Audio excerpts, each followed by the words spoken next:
Brake pedal assembly part 2.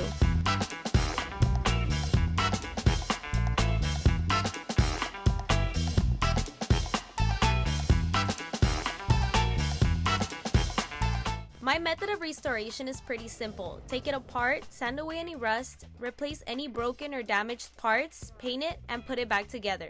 The only difficult part of this process was actually getting the pedal back into that bracket. It was super difficult to get it out, and I knew it was going to be a pain to get it back in. At some point, I even had to use my feet to get it to slide into place.